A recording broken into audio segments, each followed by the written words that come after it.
या देवी सर्वभूतेषु माँ कुष्मांडाय रूपेणी संस्थिता नमस्तस्यै नमस्तस्यै नमस्तस्यै नमो नमः। जी हाँ, हम पहुँच गए चौथे नवरात्रे पर। चौथा नवरात्रा माँ कुष्मांडा का है और माँ की पूजा और अर्चना करने से हमें बुद्धि, विवेक, सौभाग्य, यश और सूर्य के समान तेज में वृद्धि होती है।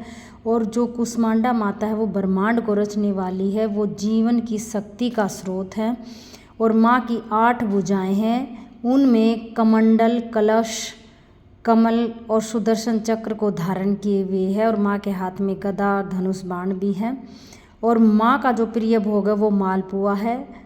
आप पूड़े बनाकर माँ को खिला सकते हैं। दही और हलवे का आप माँ को भोग लगा सकते हैं। माँ का जो पसंदीदा कलर है वो नारंगी है।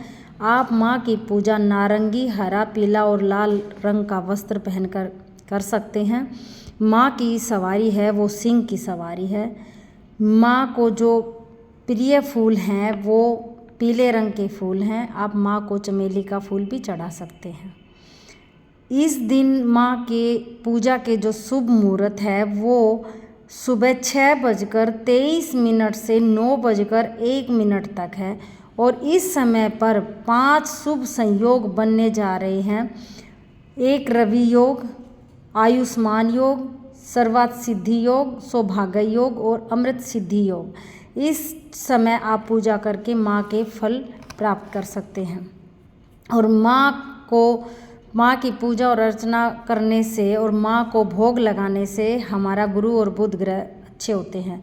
और इस दिन आपको क्या उपाय करना है कि आपकी सारी समस्याएं समाप्त हों। आपके जीवन में बाधा आ रही है, आपका पैसा रुक गया है, कोई पैसा लेकर नहीं दे रहा, आपके ऊपर कर्जा है, आपका बिजनेस नहीं चल रहा, या आपकी जीवन में तरक्की एक तरह से रुक गई है, तो आपको करना क्या है, एक पान का पत्ता लेना है और उस पर 2 लौंग, 2 इलायची और कुछ गुलाब की पंखुड़ियाँ रख देनी हैं। और उस के साथ आपको एक सफ़ेद कागज पर अपनी इच्छा लिखकर उसके साथ सुबह माँ की पूजा करें, तब माँ के चरणों में अर्पित कर देना। अगले दिन उठाकर इसे आप जो आपने अपनी इच्छा लिखी थी उस कागज को आप कहीं अपने गमले में या कहीं बाहर किसी वृक्ष के नीचे दबा सकते हैं। और ये जो सामग्री है इसे भी आप अपने घर के गमले में या किसी पेड़ के नीचे रख के आ सकते हैं।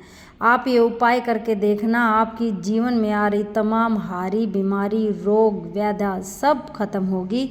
इसी के साथ जय माता दी, जय कुष्मांडा माँ।